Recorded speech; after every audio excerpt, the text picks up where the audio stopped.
你有没有发现，那些特别爱讲道理的人，日子反而过得最累？工作总碰壁，感情不顺利，连运气都像在躲着他。明明每句话都占理，每个道理都赢透了，可整个人生就是越走越窄，越过越不痛快。今天我只跟你聊3件事儿。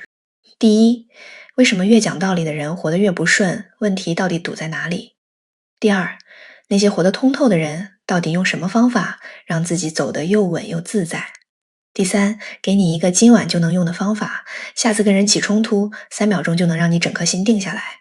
先说个你肯定经历过的画面，跟另一半吵到半夜2、3点，你列的每一件事儿都是事实，他翻的每一笔旧账也都有凭有据，最后道理讲得清清楚楚，可那一夜谁也睡不着，隔天连对视都觉得尴尬。你赢了吗？你真的赢了，可家里那种暖意好像悄悄少了一块，再也补不回来。职场上也一样，为了一份方案的对错，你跟同事争到面红耳赤，连老板走进来你都没停。你说的全对，逻辑滴水不漏，可3个月后升迁名单上没有你，你怎么都想不通为什么。佛家有个词叫法执，意思是你被自己认定的那个理给绑死了，整个人动弹不得。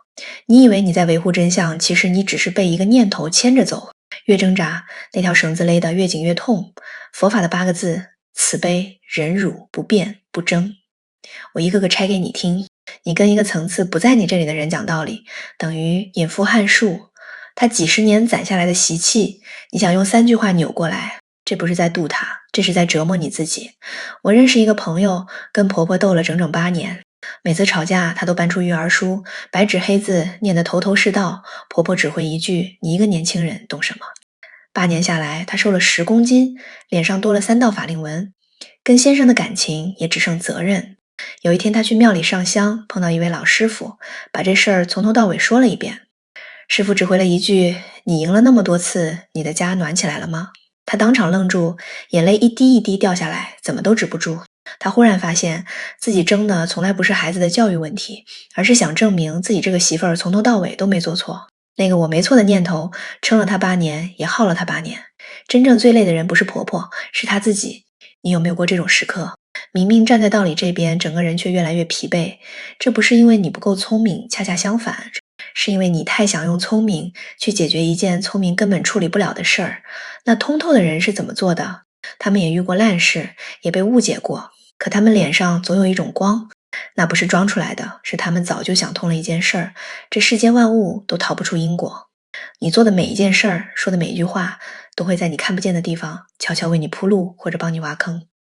别人对你怎么样，那是他的事儿，你怎么回应才是你自己的事儿。前者他扛因果，后者你扛因果。讲道理的人盯着别人的因果看，通透的人只顾着走好自己脚下的路。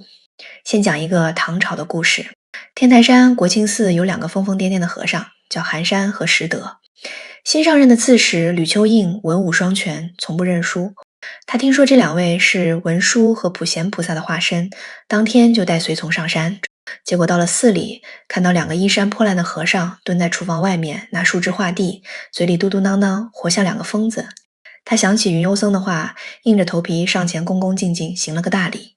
寒山和拾得抬头一看，哈哈大笑，指着他说：你不去拜阿弥陀佛，跑来拜我们2个做什么？2人笑着就往山里跑，一钻进石壁就不见了。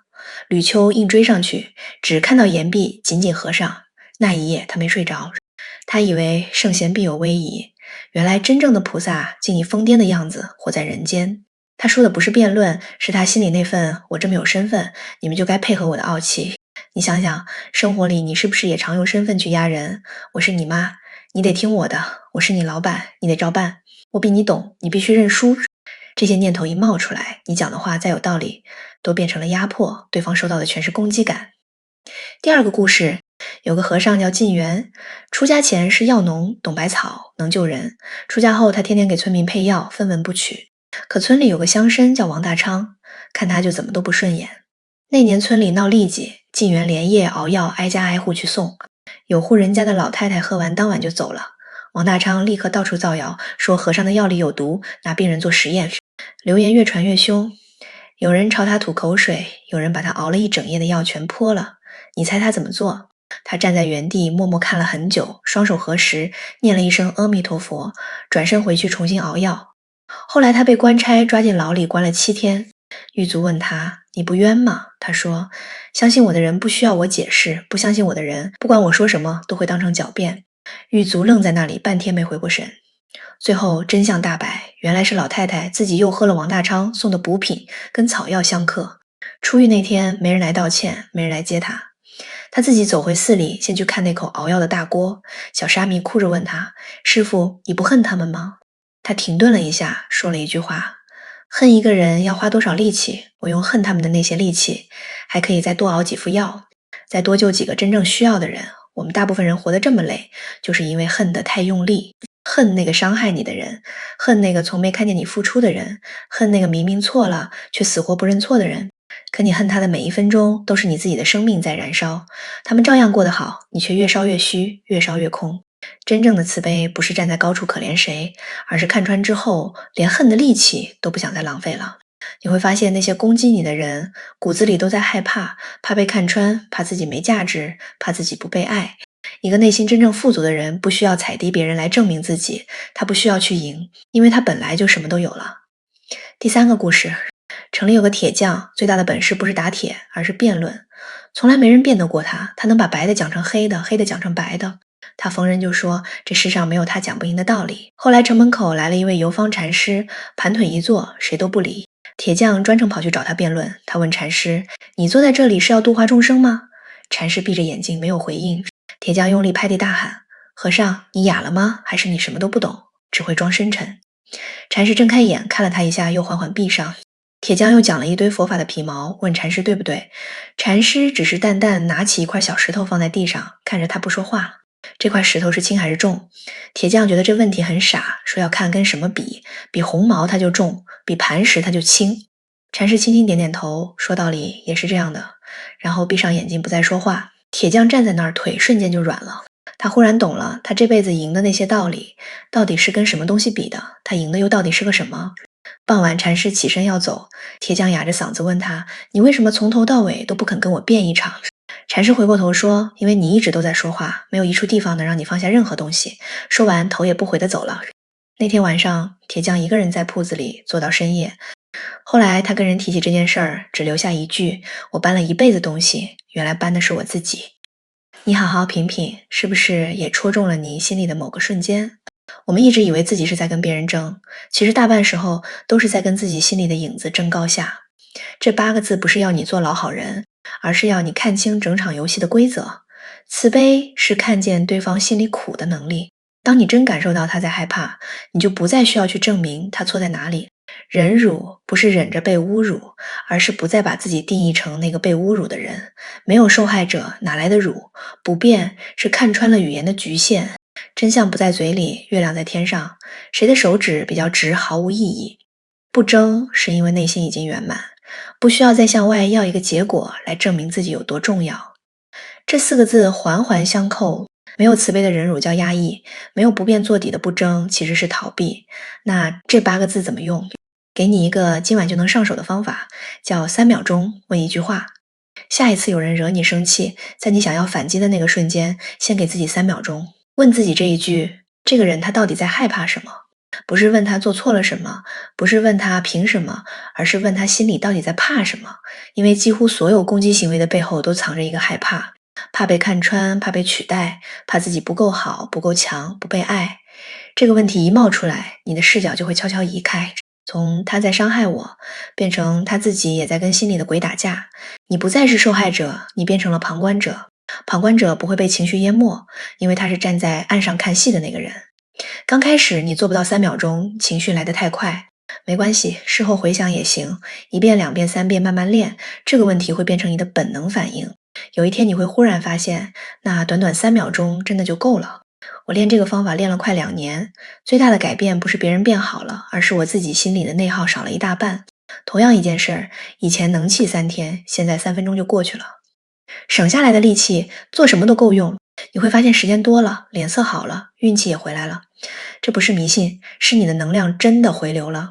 因为你不再到处漏气，不再为了那些不值得的人和事，把自己的精气神烧光耗光。留下来的能量全部用在自己身上，用在你真正在乎的人身上，用在你真正想做的事情上面。你可能会问，那遇到原则性问题也不开口吗？好问题，不变不等于不沟通。判断标准很简单，你开口是为了让对方明白，还是只为了让自己舒服？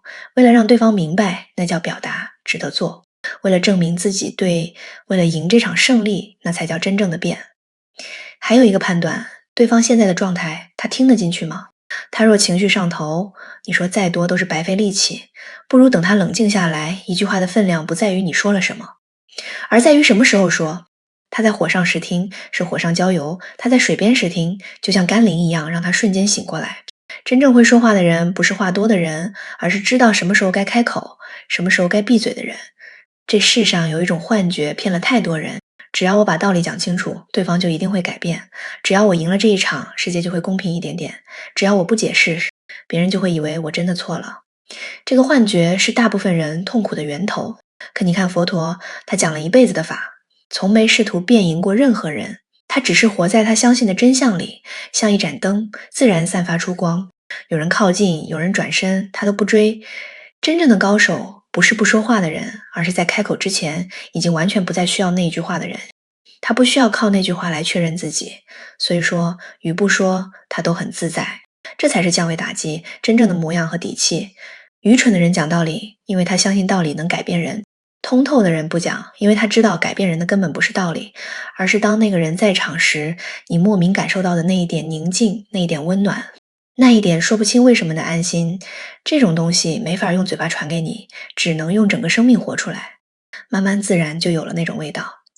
慈悲、忍辱、不变、不争，这8个字不是要你变得冷漠无情，而是叫你把力气用对地方，用更少的力气去争辩、去证明，用更多的力气去感受、去爱、去做那些真正值得花时间做的事。你想想看，你这辈子用来争论的所有时间，如果全换成陪家人、追梦想，现在你的人生会是什么样？如果今天这段话有一句敲到了你心里，帮我按个赞，分享给你想到的那个人，他真的会懂。如果今天的内容对你有启发，欢迎订阅。